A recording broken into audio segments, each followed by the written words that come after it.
How do you enjoy a perfect day when your heart is carrying a secret? Claire Hart had always believed that some days were meant to feel magical, days when sunlight fell gently on your shoulders, when laughter echoed through open spaces, when nothing felt heavy. She wanted today to be that day. She wanted a break from the quiet ache she carried inside.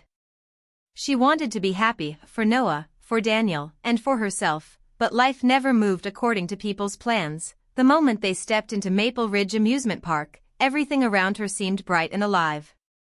Kids ran in circles holding cotton candy, families clicked pictures beside giant cartoon mascots, and roller coasters clattered in the distance like excited heartbeat rhythms. Yet behind her smile, Claire felt the slow pull of uneasiness. Minnie Hook, what if joy becomes the very thing you're afraid to feel? She adjusted Noah's cap gently as he bounced with excitement. He was 8 years old, full of energy, full of dreams, full of faith that today would be the best day ever. His happiness was her anchor. It always had been.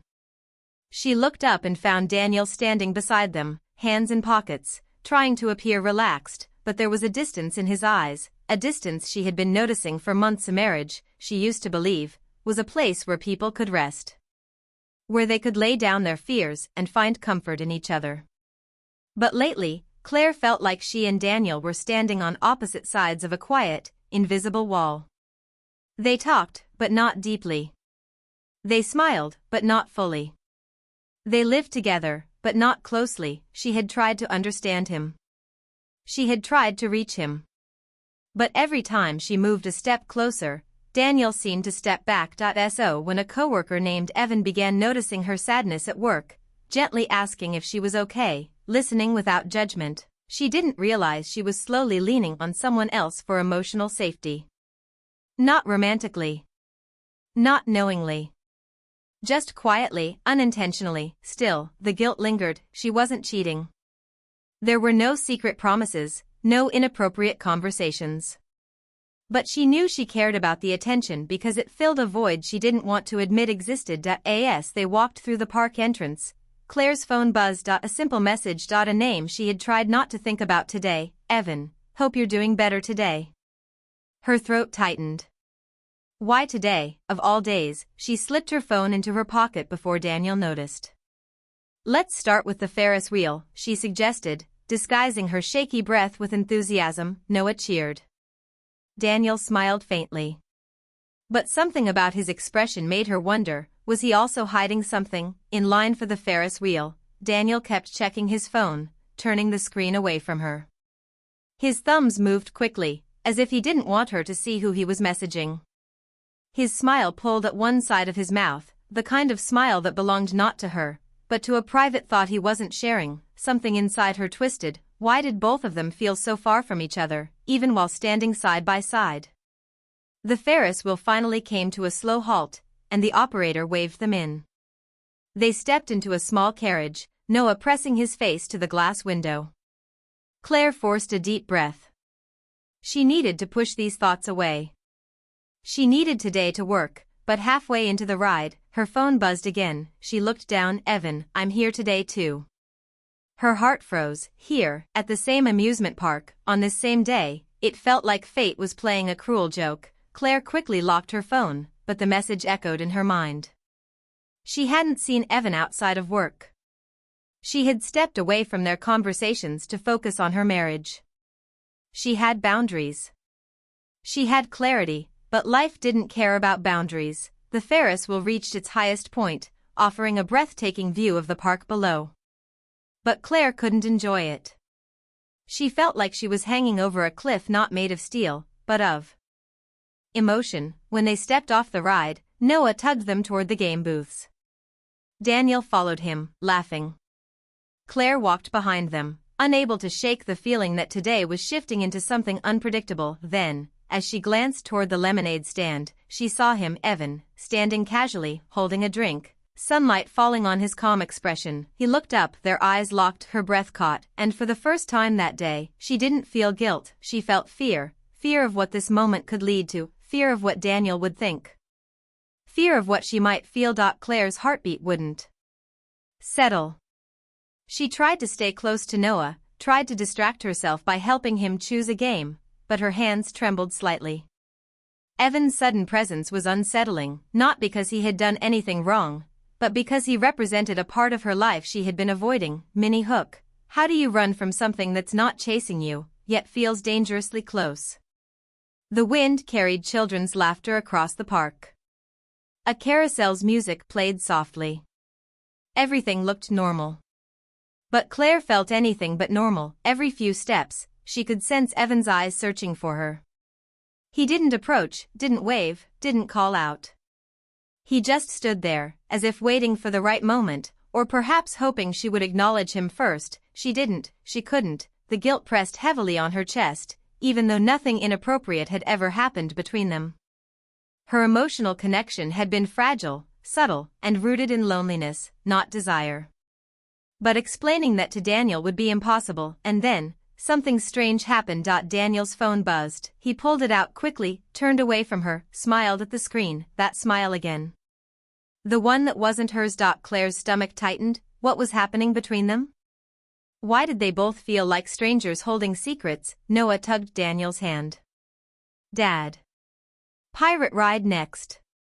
Daniel slipped his phone back into his pocket, mask of fatherly enthusiasm returning effortlessly.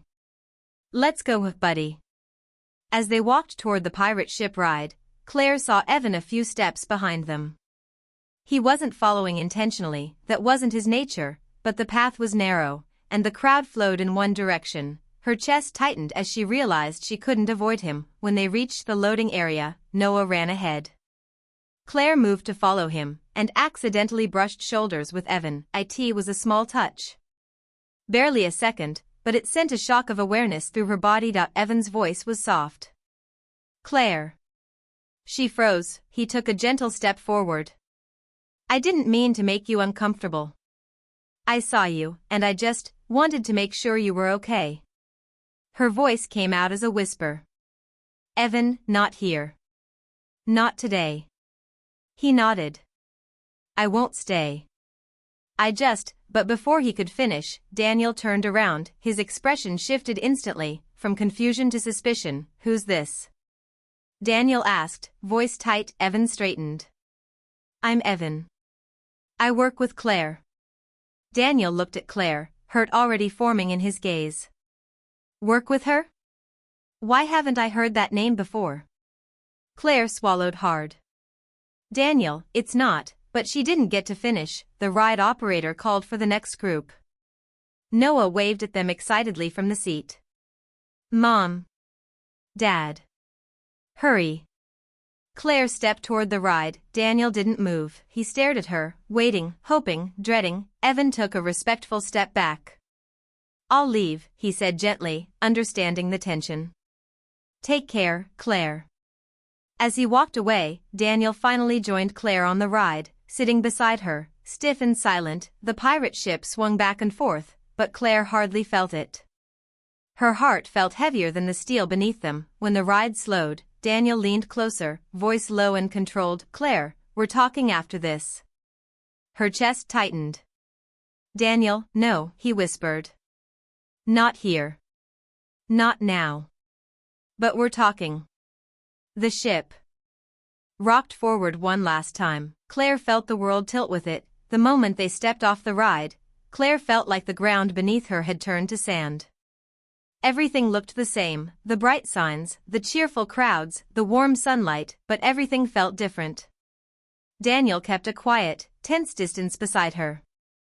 Noah ran happily in front of them, unaware of the emotional storm swirling between his parents. Minnie Hook, when silence becomes louder than words, how do you speak? They followed Noah toward the arcade, where he ran off to play shooting games. Claire leaned against a railing, her pulse unsteady. Daniel stood a few feet away, arms crossed, jaw tight. It was painful to see him this way, hurt, confused, distant. Painful because she loved him, painful because she didn't know how to explain something that wasn't wrong yet looked wrong. Finally, Daniel spoke. His voice wasn't angry, just wounded. Claire, who exactly is Evan? She swallowed. He's a coworker. He helped me through a stressful few months. Daniel frowned. Why didn't you ever mention him? She looked down. Because it didn't feel like something important enough to talk about. His eyes darkened with disbelief. Really? He shows up here, calls you by your name, looks at you like, he stopped himself, shaking his head. That feels important to me. Claire's throat tightened. She didn't blame him for thinking the worst. She didn't blame him for feeling insecure. But she wished he understood the loneliness that had pushed her into quiet emotional dependence on someone else. I wasn't hiding him, she whispered. I just didn't know how to bring it up. Daniel's voice cracked unexpectedly. Claire, have I become the kind of husband you can't talk to anymore? Her heart broke at the vulnerability in his tone. No, she said softly. Daniel, I never meant to hurt you. He stepped closer, searching her face, trying to read the truth in her eyes. Claire, are you emotionally involved with him? Her breath hitched. No. I care about him as a person, but I never crossed the line. Daniel looked unconvinced. The pain in his eyes deepened. She reached for his hand, but he didn't take it. Instead, he let out a slow exhale, as if gathering courage. There's something I need to tell you, too, he said. Claire blinked in surprise. What? Daniel glanced away, voice suddenly small. I haven't been honest with you either. The words chilled her. He continued, not about another woman. Nothing like that. But, about me. About why I've been distant. About what's been breaking me down. A lump formed in Claire's throat. She had spent months thinking Daniel didn't care anymore. But now, hearing the tremor in his voice, she realized, maybe he wasn't cold. Maybe he was hurting. The arcade lights flashed, casting red and blue shadows across their faces. Noah laughed in the distance, unaware of the fragile moment unfolding. Claire stepped closer. Daniel, what are you trying to tell me? He hesitated. His eyes dropped to the ground, then rose again, filled with something raw. After this, let's talk somewhere quiet, he whispered, because once I say it, things might change. The sky had turned golden by the time they stepped away from the arcade. Families walked past them carrying popcorn buckets, balloons tied to wrists, faces glowing with carefree joy. But Claire and Daniel felt suspended in a fragile pocket of stillness, one that could either shatter or save them. Minnie Hook, can honesty rebuild what silence nearly destroyed? Daniel motioned toward a bench near the fountain. Claire followed silently, her heart pounding. Noah remained happily inside the arcade, in clear view, safe and distracted. It felt like the universe had given them a small window, just long enough to face the truth. Daniel sat down, elbows resting on his knees. He didn't look at her at first, he stared into the water instead. Claire, he began softly, the last 6 months have changed me in ways I didn't know how to explain. She swallowed. What happened? I lost confidence, he said quietly. At work. As a father. As a husband. She blinked. Daniel, why didn't you tell me? He gave a small, bitter laugh. Because I was embarrassed. Because I felt like a failure. Because I thought you'd look at me differently. Claire felt her heart sink. Daniel, I would never, he held up a hand gently. I know. But when you're drowning in your own head, you don't think clearly. His voice trembled. I pulled away from you not because I didn't love you, but because I felt unworthy of you. I shut down. I shut you out. And when I saw you smiling at someone else, even for a second, it terrified me. Claire's eyes filled with tears. She had spent months thinking he didn't want her, had spent months believing he wasn't enough for her. Two people hurting alone under the same roof. Daniel, she whispered, sitting beside him, you're not a failure. You're not unworthy. You're the man I chose. The man I still choose. He looked at her, emotion shining painfully raw. Then why did today feel like I was losing you? Because we stopped talking, she said. We stopped being honest. We let fear grow bigger than us. A gentle silence settled. For the first time in a long time, they weren't hiding. They weren't pretending. They were simply human, flawed, hurting, trying. Then Claire's phone buzzed. She didn't need to check it to know who it was. Evan. Daniel watched her reaction, eyes wary but calm. Is it him? She nodded slowly. Read it, he said quietly. She unlocked the phone. Evan, I'm glad you're okay. If you ever need support, I'm here.